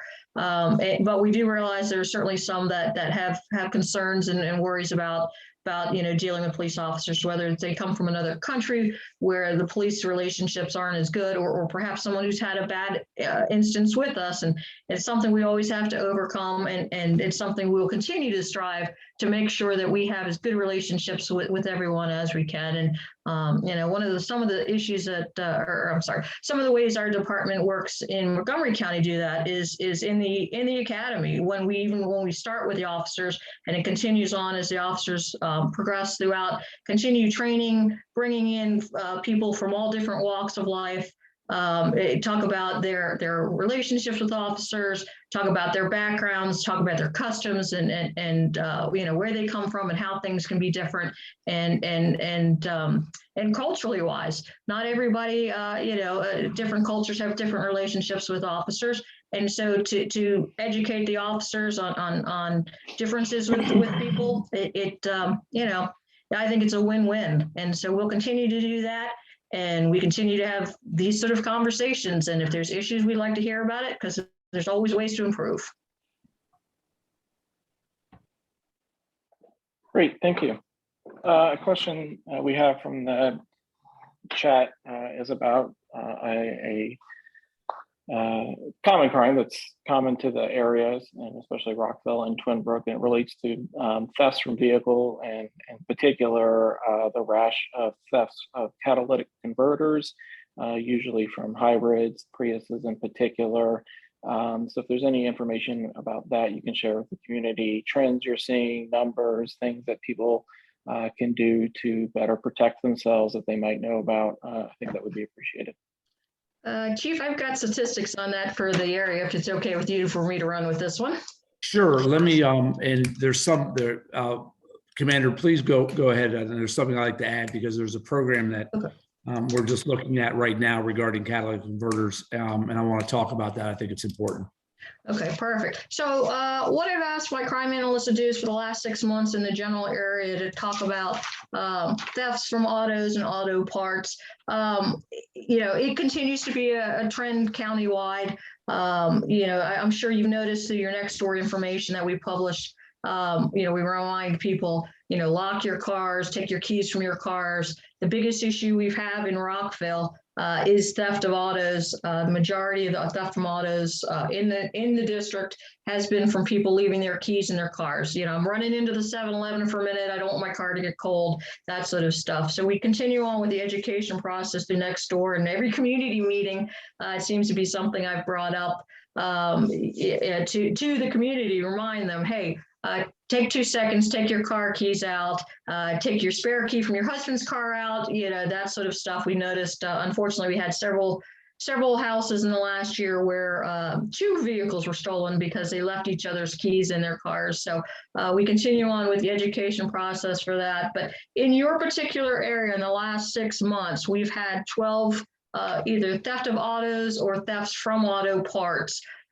So it compared to countywide, you guys are relatively low. I know any crime at all is not good, but number wise, you guys are relatively low. We continue on just reminding people, lock your cars and take the keys with you, and that would help a lot. Chief? Yes, thank you, Commander. I appreciate that. And everything the Commander said is true. But it's very important, whether your car is locked or unlocked, no one should be in your car. It's a violation, it's a crime. And, the large, probably 90% plus of the theft from autos we see are cars that are left unlocked. So we always urge, lock your vehicle. It's the single most important deterrent. When you talk about catalytic converter thefts, we were just today, we are discussing looking at a program that has been circulating in other agencies, and actually one in particular in Bellevue, regarding catalytic converters, and where the police department there has partnered with local auto manufacturers and all their dealerships to help etch free of charge those catalytic converters, which painting those catalytic converters with a special material, which would further help us, especially when people wish to pawn or sell those catalytic converters, would make them very difficult to sell or pawn, because it would be etched correctly, and that's done through partnership with the dealership and the police department. Something that we would wish to further. And again, when we look at programs, oftentimes we develop our own programs, but it's very, very important that we look, regionally and nationally about programs that have had larger experience in this, and they've seen a way to do that. So in the academic world, plagiarism is a no-no. In law enforcement, it's coveted. So we like to look at programs that we can develop our own, but also look at other programs that have been successful in other communities and bring those here. And that catalytic converter etching program is something that we're looking at very strongly, and we'll make a determination if we can implement that in the city of Rockville to help protect our community. Thank you. And if I could ask a follow-up to that, because I know this has come up at past TCA meetings. You have to excuse me because we have a really old car, and I still get in my car the old-fashioned way by putting a key in the door and turning it. But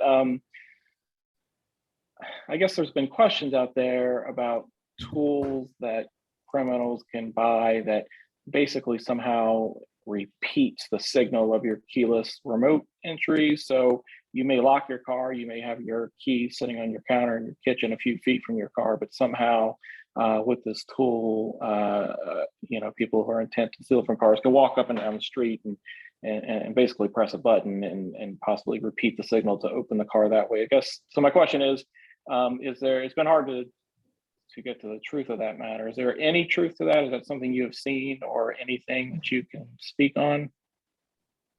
I can tell you that there is such a thing. It is very difficult to get hold of.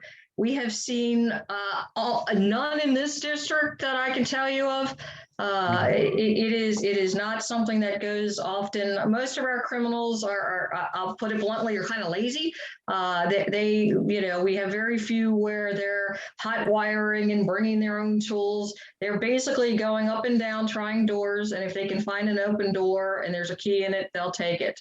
Obviously there are professional thieves out there. We see it very rarely. It's usually with very high-end vehicles, but we have not seen that in a while. Yes, and just to extrapolate a little bit, Mike, too, is that we haven't seen, and I concur with the commander, is we haven't seen that high-tech type of device here that's been used to make good the escape with a vehicle. Have not seen that. However, which is very true. Oftentimes people leave their keys under their car seat in their visor. And if that car is unlocked, they'll go in and that's a very easy target. And that's happened a number of times in Rockville in the 1st District, where people leave their vehicles unattended and or the keys available. Great, thank you. I think Marissa had a question from the DM, but before we get that was sent to her. Before we get to that, I just wanted to circle back real quick about issues surrounding pedestrian safety, because I know that is a big concern in the community, and it's something that TCA has been focused on for the past several years. Something we put a lot of effort in. I'm a member of Rockville's Traffic and Transportation Commission. Marissa is a founding member of Rockville Pedestrian Advocacy Committee. So there's a lot of work that we have done and continue to do in that area. So for example, we worked with the state to get yield to pedestrian signs, and on Beers Mill and Atlantic, which had been a hot spot for cars hitting pedestrian or drivers hitting pedestrians and bicyclists. Also a pedestrian leading signal where the pedestrian gets to go before the light turns green for the cars. After the terrible death of the woman on McAuliffe, we worked with the city, who was a very willing partner to implement several targeted improvements around the neighborhood, in particular around some of our more public spaces like the rec center, the school, the metro, entrance to Rock Creek Park, to install things like missing sidewalks, missing crosswalks, bumping out curbs to make that turn radius a little tighter so cars can't speed so quickly. But we know it's a big concern in the community. There's just a ton of work to do on this. So if it's something that you're passionate about, please reach out to us. We would love to have your help to learn what your concerns are and what we can do working together going forward. Marissa, you had a question that was sent to you? Just got sent to me. This is for the chief and the commander on the city or county level. Have you seen or are you seeing an increase in juvenile crime and or detention, higher levels than before COVID? I'll speak on the county part. Yes, we've certainly seen an increase, especially down county in Silver Spring and Wheaton. We noticed a large increase. I think part of that had to do with COVID in the sense of high school students. Their parents had to go to work and they were supposed to be at home learning virtually. And unfortunately, some of them weren't where they were supposed to be. So we definitely noticed an increase in down county with an increase. And I'm not quite sure what you mean by detention part, but can you clarify? I think that the person meant maybe detaining youth. It's a little unclear from the question. Just maybe, are these crimes basically, are these people no longer alleged suspects that they have committed these crimes? And do you see an increase in youth having to be detained and rehabilitated? Excuse me. Like I said, definitely countywide, especially down county, there was definitely an increase. With especially violent crimes. Unfortunately, a lot of the armed robberies, a lot of the carjackings. It's sad to say we've seen carjacked suspects as early as 12 and 13. They don't even have a driver's license, and they're already out involved in such dangerous crimes and with weapons. So yes, unfortunately, we've certainly seen an increase in that. Chief, I'll let you talk about in the city. Most of Rockville, the district wise, if we have a major crime, it tends to be in the city limits. So I'll let the chief talk about that. Sure. The juveniles that we've had to deal with, the uptick has not been that significant. The juveniles that we have had to deal with have been for more of misdemeanor crimes, and oftentimes is that those things that we do make an arrest or do make an apprehension, most likely the juvenile is going to be diverted throughout the system. But we haven't seen a significant uptick in violent crime like I've seen regionally and nationally, particularly in some of our more populated areas, not only in this county, but Washington, D.C., a significant uptick of juveniles, very young juveniles, involved in some very heinous crimes. Just saw something very significant in Prince George's County, but in the city of Rockville, when we're talking about major Part 1 crimes, serious felony assaults, aggravated assaults, and or gun crimes, we haven't seen those. But the people that we have been dealing with and arresting with illegal firearms possessions, and as you saw with the homicide, they weren't too far removed from being a juvenile. They were young teenagers, and they were adults. They turned 18, but we haven't seen that huge uptick here. Great, thank you both. Mike, I think that's it on questions on my end.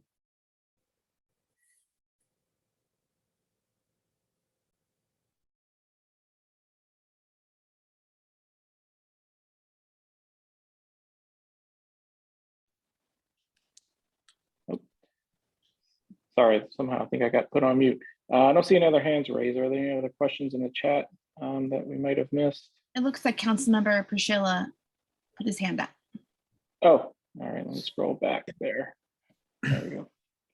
Yes, I do have a question, and carjackings, I don't recall hearing about carjackings 15, 20 years ago, but they've been very prevalent recently. And I guess the question is, what should a citizen or a resident do if somebody is trying to carjack their car? What's the best way for that that person to not be harmed? Give them the car. It is not worth your life. Give them the car, walk away. We usually get the cars back in a day or two. Not worth your life, not worth getting injured. The best thing you can do is be a good witness as you can. Give us a description of the suspects, which way they went, and give them what they want, and let's worry about your safety, not a car. Right, no, I understand that, but I'm worried more, I was thinking more about the interaction between the assailant and the person when they're first approached. To me, that's kind of the key, how that comes about. I don't even know how these are done, but somebody's coming at you and probably has a gun or a knife or something like that. How does that personal interaction, even if it's only 5 or 10 seconds, how does the person react to that? I get that they should just hand over the keys and walk away. Mark, not every situation is the same. They're all unique. They could approach you from different angles. The key, as Commander Hattenberg would say, as just said, is that comply. Give up your property, give up your keys, not just in a carjacking scenario, but it could be a robbery situation. It could be any of those type of situations. Your property is not worth your life, whatsoever. Comply, back away from it. Time and distance is a critical thing in everything we do. The further you can get away from an incident, and the more time you can creates a safer scenarios. But always compliance is always, not to be, not to wrestle, not to fight. Give up the property. The property can be replaced. Thank you. A couple other hands came up. I see Abram's hand is raised. We'll start with him, and then Councilmember Dr. David Miles after that. Thanks, Mike. Yeah, so I had a question involving around noise enforcement. One issue that keeps coming up is that the Rockville police aren't equipped or trained with decibel meters to enforce the laws as they're written. So I guess, there's a twofold thing. Is one, for the chief, what work is being done to correct that? And then for anybody that's on the council, what work is being done to reframe those laws to make them easier to enforce? Well, let me just add, the traffic articles of the state of Maryland do not require decibel meters. We don't have decibel meters. They don't require decibel meters to enforce those laws, whether it be loud exhaust, modified exhaust, and those type of things. So want to make sure I clarify that. It is not required here in the state to use a decibel meter to enforce those laws regarding violations of the traffic articles in the state of Maryland. The city of Rockville has written hundreds of citations regarding loud exhaust, modified exhaust, in violations of the traffic articles. And we've had many details throughout the city regarding that. We've also written, which are called CEROs, which are called special equipment repair orders. When we witness or have we come in and encounter individuals that have modified those exhausts, we can write them a special equipment repair order, which had required them to go to an inspection station to have that looked at and rectified. But we do not have decibel meters, and they're not required.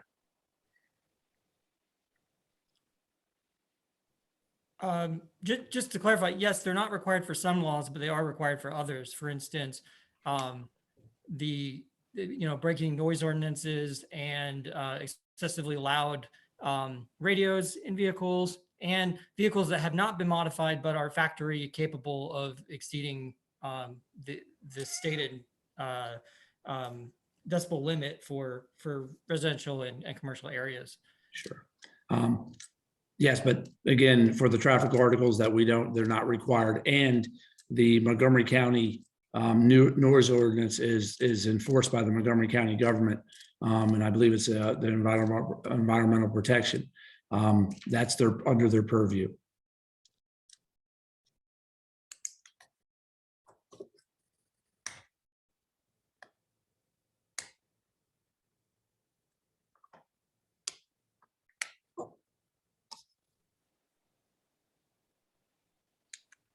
Right, Councilmember Dr. David Miles is next.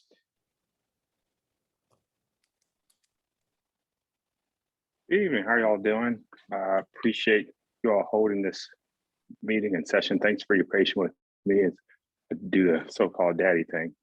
But I think this is very important. I know this is important. Like many of you, we have a family, and all we want to ensure is that folks are safe in their neighborhoods when they walk, ride bicycles, have strollers, and I do all those things. I commuted and had to take Metro in Twin Brook because of Rockville station being closed. So shooting any place of shooting that affects us all. Yeah, we'll also want to thank the Chief of Police, as well as the county for being here, Mr. Stein, Ms. Valeri for setting this up. And as I mentioned last night, I will continue to work with my colleagues to again make sure that the city is safe for all of us. That's all I have. Thank you all again for holding this session. Thank you.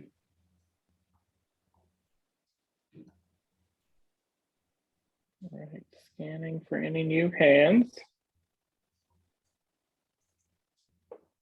I know it's getting late, but this is your chance to share your concerns and ask any questions that you have. Councilmember Ashton has her hand raised. I just wanted to call attention. I know that there was some commentary and we received feedback throughout the city on the modified muffler issue. This is something we actually talked about last night. There is a piece of legislation that is in the Maryland legislature to potentially deal with modified mufflers and the fines for them. And so I just put that link in chat. It's always helpful to hear resident voices. We as a city will be speaking up and advocating on it as well. We also want to do some advocate for education so that the folks at some of the not dealerships, but the mechanics do not modify mufflers to make them noisy, to let them know what the law and fines are for that. So that is something that we have heard from many residents, and it's something we take very seriously. But I'll just close and say that I really appreciate all of you sticking on. I saw the retention rate of how many people stayed on this entire call is very meaningful, and we hear you, we see you. We are working hard to improve the safety of the city. I believe that the recovery from COVID goes beyond vaccines. It goes to mental health. It goes to learning loss. It goes to all the things that reach and address the social determinants of health so people can get back into a better state. We have seen an increase in crime. And I will say, I know we talked about the carjackings. I think in DC, the carjackings doubled. I'm glad that that has not been the case here.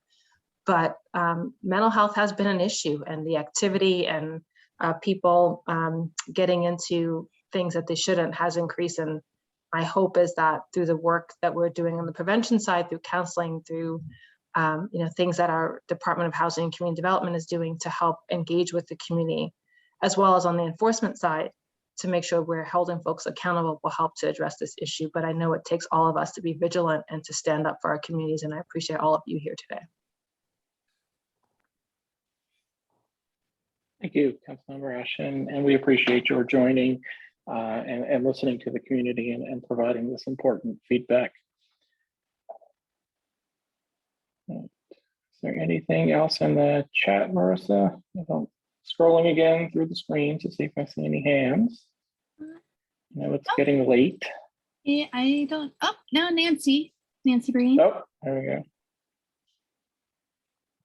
Just one point, and I noticed I think that, well, I can't see everybody, but Travell Mason is the only person that I saw on the call that was pretty young. And he brought attention to that because he followed someone who lived here for decades and decades and decades. And I'm not a young person either, but I care about our young people. And I've noticed that a lot of the increase in crime is among younger people. And I just wanted to raise the question, are we in Rockville doing enough to, activities, parks and recreations? I think Rockville has a wonderful system. It's got a great pool. It's got lots of parks. It's got a lot of activities. The commander said that Rockville is doing a lot better than the county as a whole. So maybe we're doing fine. But I just wanted to bring that up because, and maybe Chief Brito has something to say about this. I know he has a PhD and has studied his field. But I kind of think that crime, especially youth crime, is related to not having enough to do. And it may be not enough to do in terms of activities. It may be that there's not enough money, but oftentimes it's really, what to do with their time. And so if there are free activities for people to engage in, then I would think that would tend to lead to a reduction in crime or prevent crime, because like Council Member Ashton, I'm very keen on prevention if we could do that. Thank you. If I may take part of this one, great question, Dr. Breen. As a pediatrician, both the American Academy of Pediatrics and American Academy of Child and Adolescent Psychiatry recently declared a mental health emergency. Kids are suffering, we all are. Councilmember Ashland in particular has been a huge advocate. Now, I won't say much more in terms of making sure our summer programs are available. As I mentioned last night, I look forward to in this budget process, looking for ways to make sure we open this up, that cost is not a prohibitive factor for folks attending, and that we've had to cut back on some things more recently. For example, basketball was suspended because of COVID, a number of other things that were put on hold. But I agree, as they say, an idle mind is a sort of devil's playground. I do hope that we can get folks, particularly our children, back to some sense of normalcy by keeping them engaged in a positive manner. I'll end there. Thanks for the question. Ms. Breen, thank you very much. And I don't have my terminal degree. Thank you for giving me that PhD. I have my graduate degree. And I do teach at American University, so I appreciate that. But your question is a great one. The collaboration between our police officers and our young community is very, very important. And building those relationships and having that camaraderie and people understanding who we are is very, very important. How we navigate, to safer communities. The most important thing for a police officer with our community is the way we communicate and the way we communicate effectively. When you look at us as a police officer, as a police department, and police in general in our society, you'll see, we're all dressed fundamentally the same with uniforms, badges, equipment. We have many tools around our waist that are there to protect you in our community that cost thousands of dollars. But the most important tool police officers have is his or her mouth and that ability to communicate effectively. And that relationship with our community, in particular, our young people, is very, very important. And I've seen that strained in the last few years, where that trust is difficult. It is difficult to create and to keep. Those are very, very important things. And the way we communicate with people is very important. And as we talk to all of our cops, it's easy to have a good conversation with people that support us and all those type of things.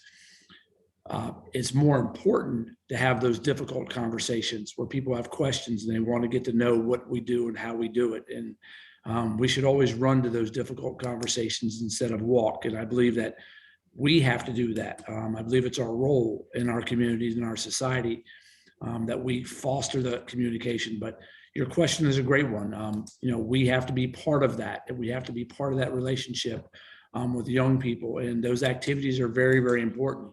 And how we do that with our city and how we navigate that is very, very important for our long-term health and welfare of our communities. So thank you. And related to what Nancy and Chief Brito said, I just want to plug our wonderful resource in Twin Brook, the Twin Brook Community Recreation Center. The leaders at that center, currently Kelly Israel and before him Kelly Day Terry, have just been amazing leaders and mentors for our neighborhood youth. The way that they engage our youth, the mentorship that they provide has just been tremendous to watch over the years, and we're lucky to have them.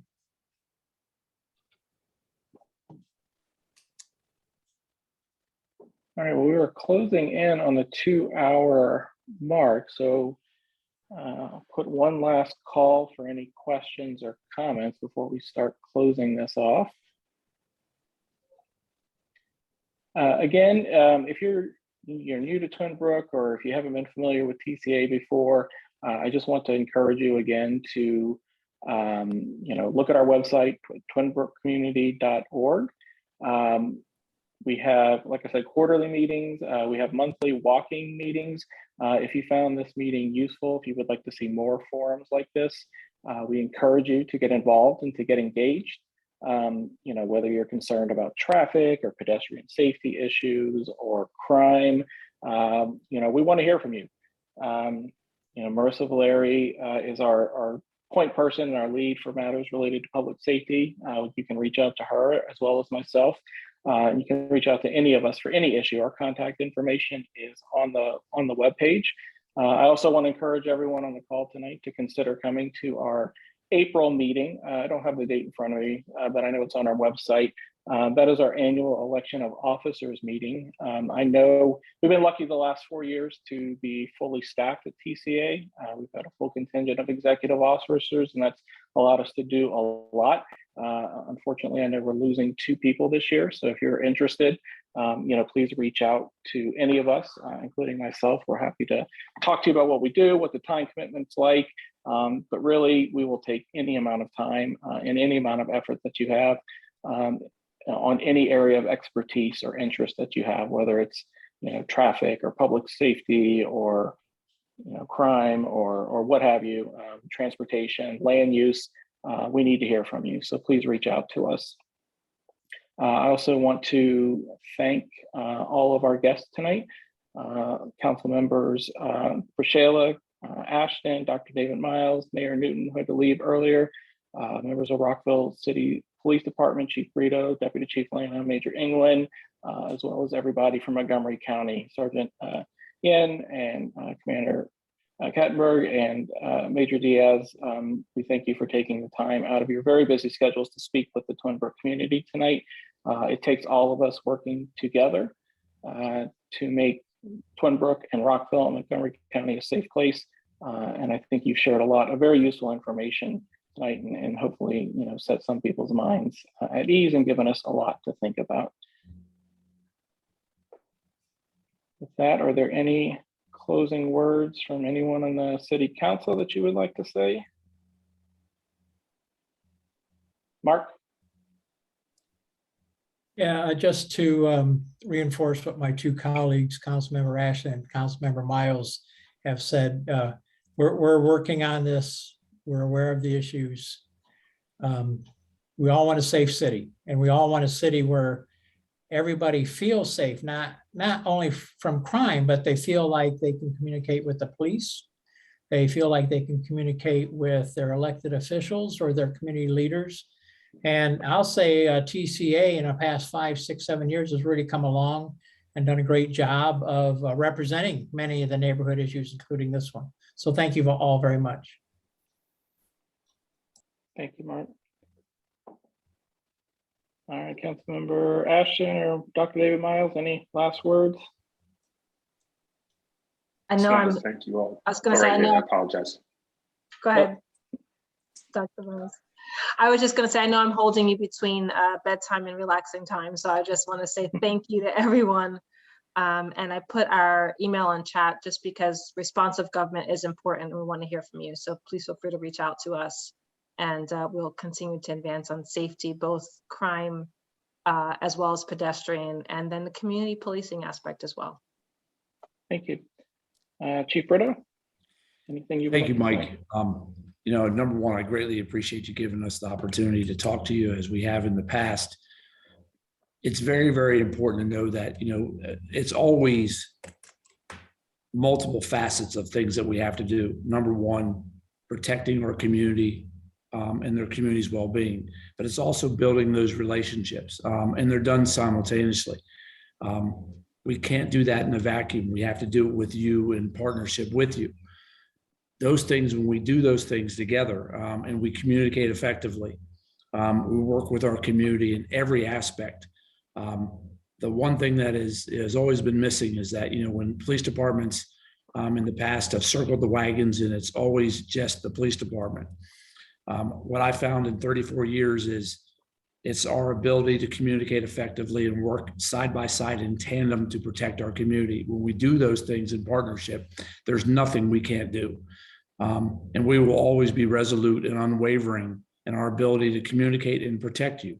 But it's a partnership, and the partnership that we have has been firm and has been growing, and we'll continue to do those things. And when we stumble, we'll straighten ourselves up and we'll move forward. So thank you very much. Bless all of you. Thank you, Chief Brito. How about Commander Hattenberg or Major Diaz? Any closing words? On behalf of Montgomery County, thank you very much for having us. It's been a pleasure. We look forward to seeing you folks back in person when we get off Zoom. And I wish everyone a safe and happy spring. Thanks for having us. Great, thank you. Let's see, last but not least, I was remiss in not thanking City Manager Rob DeSpirito for joining our call tonight. Is there any closing words you would like to have? Just very quickly to say that we in local government really learn a lot from these types of sessions.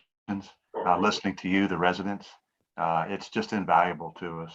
And we get some great ideas. We have things we know we need to work on, and you give us inspiration. So thank you so much. Thanks, Ron. All right. Mr. Stein, if I may, I just real quickly want to highlight something that our colleague, Councilmember Shayla, said last night. And that is that we're pretty blessed to have a chief of police who has forward thinking as he has been in terms of putting a lot of reforms in place prior to, you know, the uprising and reckoning that we had a year or two ago. A city manager who's very forward thinking as well in terms of supplementing the police department with things, other tools that assist and help folks dealing with mental health crisis that you have, you know, in mayor and council.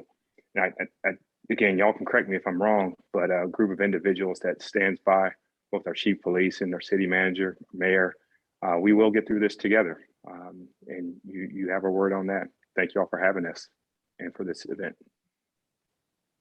Great. Thank you again. And again, thank you from everybody from Twin Brook who joined tonight. It was great to see such a great turnout. And we hope everyone has a wonderful rest of your evening, and please stay in touch. Good night, everybody. Good night, everybody. Night. God bless all. Night, everyone. Be safe.